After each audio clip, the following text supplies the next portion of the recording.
നാട്ടുകൾ vision വാർത്തകളിലേക്ക് ഏവർക്കും സ്വാഗതം. പ്രധാന വാർത്തകൾ ചുരുക്കത്തിൽ. കാരുണ്യസ്പർശവുമായി കലാകാരന്മാർ പാട്ടുവണ്ടിയുമായി ഉത്സവപ്പറമ്പിലെത്തി.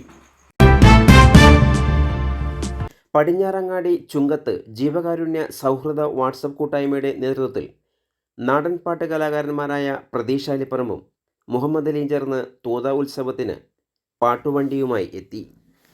മനക്കര പഞ്ചായത്തിലെ 8ാം വാർഡിലെ ഐഷക്കുട്ടി എന്ന ഉമ്മയുടെ ക്യാൻസർ രോഗ ചികിത്സയ്ക്കും പാലക്കാട് ചിറ്റൂരിൽ 2 കിഡ്നിയും തകരാറിലായ ഷൺമുഖൻ എന്നാളുടെ മകളായ ഷാനി എന്ന 10ാം ക്ലാസ് വിദ്യാർത്ഥിയുടെ ചികിത്സാർത്ഥവുമാണ് പാട്ടുവണ്ടിയുമായി കലാകാരന്മാർ തൂത ഉത്സവത്തിൽ എത്തിച്ചേർന്നത്.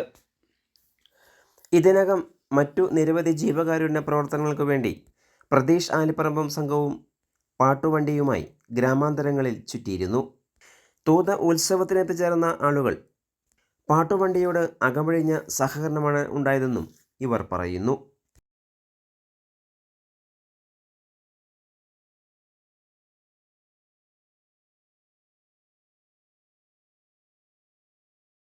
കൂടുതൽ വാർത്തകൾക്കായി നാട്ടുകൾ വിഷൻ ചാനൽ സബ്സ്ക്രൈബ് ചെയ്യൂ.